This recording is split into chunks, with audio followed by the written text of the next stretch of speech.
play volleyball. It's one of the dynamism of sports and religion mixed together. Right at this point in time, I'd like to invite the former Games Master General, Barrister Solomon Delong, to officially invite to open the place. Let's put our hands together for him. Thank you so much, sir.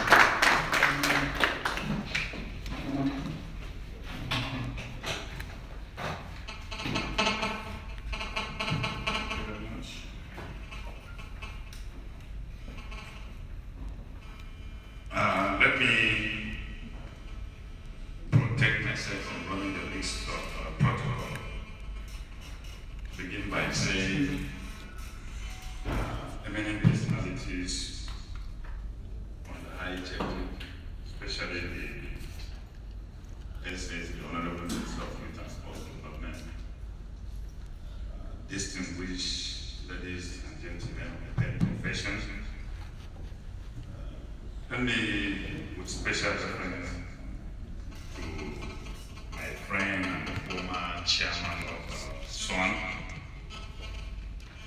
then let me end traditionally by saying invited and uninvited guests. I have always recognized uninvited guests on the protocol list simply because I realized that on every occasion, uninvited guests usually make up a higher number. People whom you never talked of, never cared about them, but they cared about you when they hear that something is going on, they come down. Distinguished ladies and gentlemen, let me begin by sincerely thanking the organizers for extending their invitation to me. I was thinking, I shouldn't have been the appropriate person invited to deliver this keynote address and declare the open. Simply because, this is the gathering of great minds of the pen profession, which when I was growing up, there was this common adage, the pen is mightier than the sword.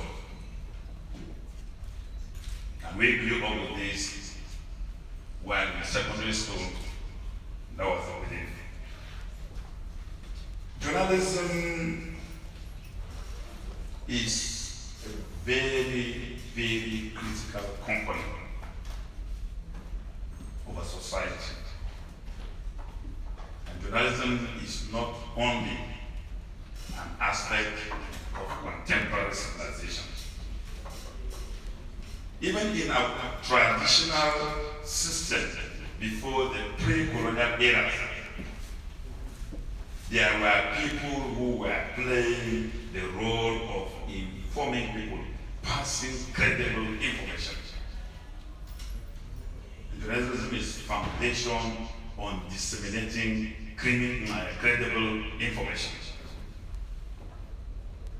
And journalism played a great role in shaping the destiny of this country called Nigeria.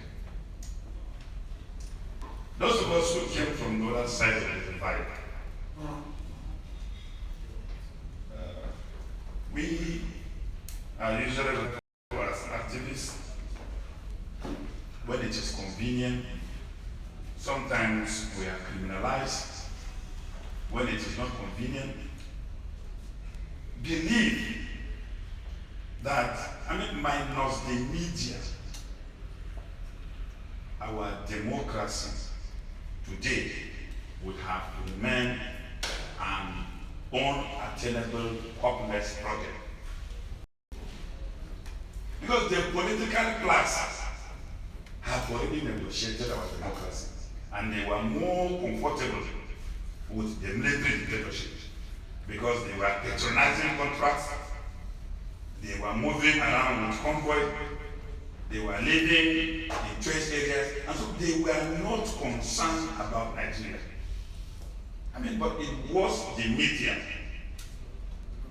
that, with the spirit of resilience, kept harping on the fact that the destiny of this country cannot be negotiated outside democratic tenets.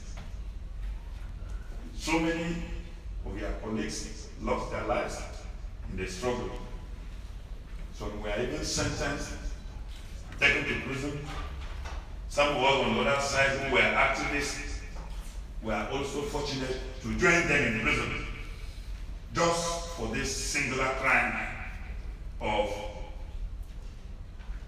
putting our voice to the popular agitation that Nigeria needs democracy. I have a lot of respect for this profession. And I was thinking that when I leave office, maybe I will go back to school and become a journalist. But I changed my mind. This is because what I knew of this profession is what I am not seeing now. The challenges of dog has gone to sleep. So who will watch over the city? This is one of the challenges. And this is where this training is very, very apt and important. A man who is not properly trained is more dangerous than the devil himself. Therefore, training and retraining is very important. I also want to challenge my friends in this profession that there is a need for us to have self-reflection and self-assessment and come back and sanitize this profession. If nothing is done, then I want to assure you that in no distant future, this country may be plunged into a deeper confusion, and we will hold you people responsible. And the reason is simple. For those of us who knew that you created the awareness for us to join the agitation for democracy, and that when democracy now is with us, you have gone to sleep and abandoned us, we will hold you responsible. For FCT, the organizers, I think this is a laudable, this should continue.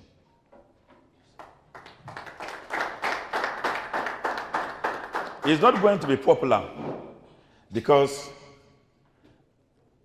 doing good is not an easy task. But I will encourage you to continue to sponsor training and retraining of young persons who are interested in making a career in this profession. I want to thank a journalist, my friend, and a younger brother, who out of passion, I mean, he's an accidental journalist. He became a, and I kept quiet. But I knew the media loved me.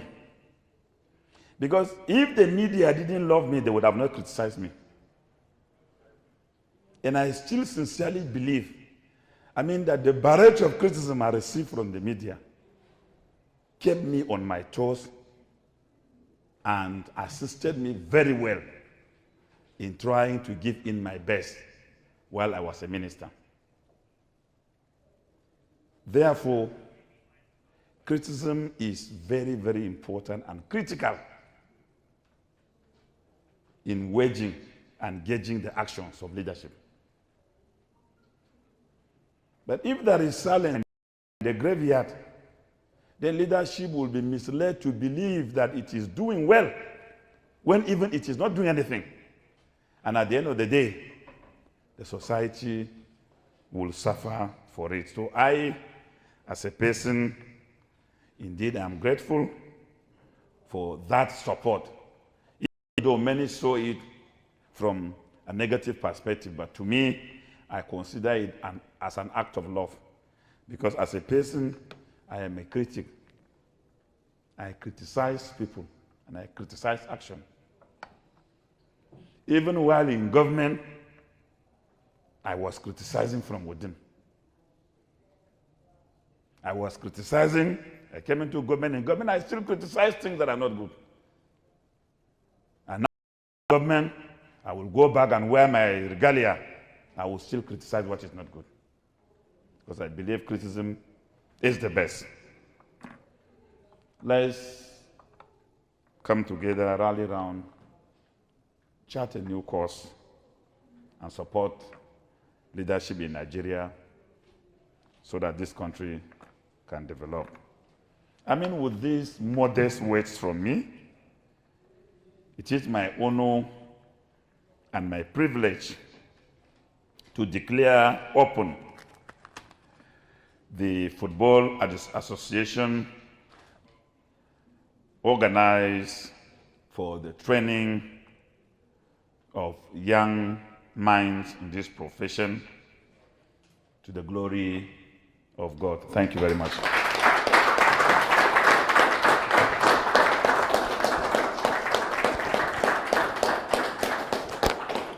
Please, I want to indulge you one more time. Let's put our hands together for him.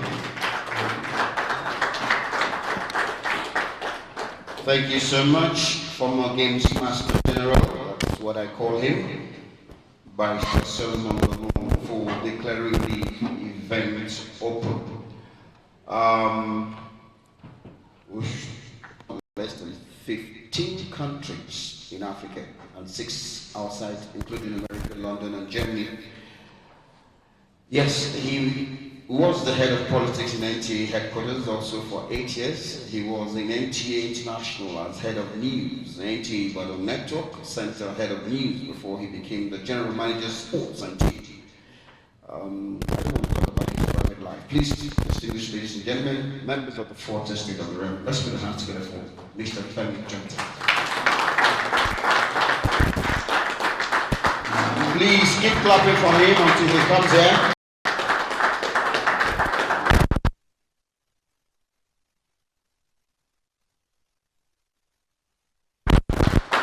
Efficacy in journalism.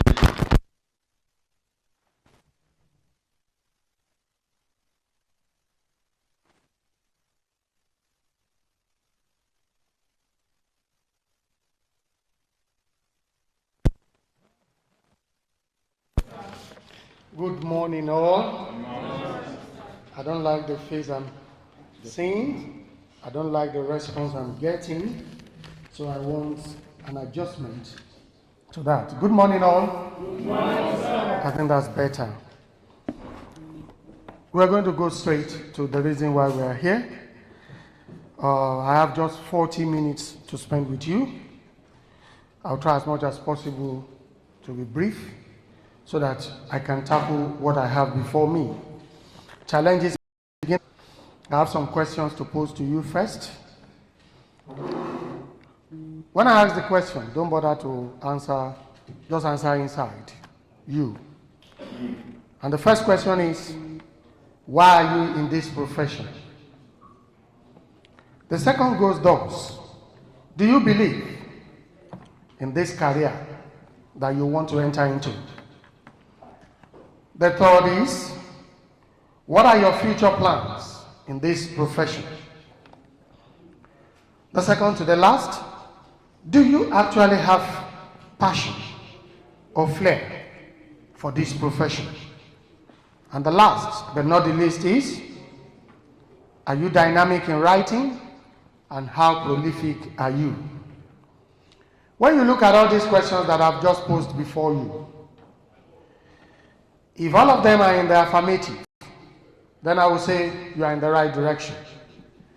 If there are question marks to some of the questions, then you need to check yourself. Either you check yourself or you make an exit. But I want to let you know that if you don't open your mind on this profession, You are not just going to fail. And those who you least thought could be above you, they will be above you, they will make it. One simple fact is clear: not everybody will make it in this profession, whether we like it or not. I'm a very blunt person, and I will say it as it is. Not everybody will make it in this profession. So you have to make up your mind.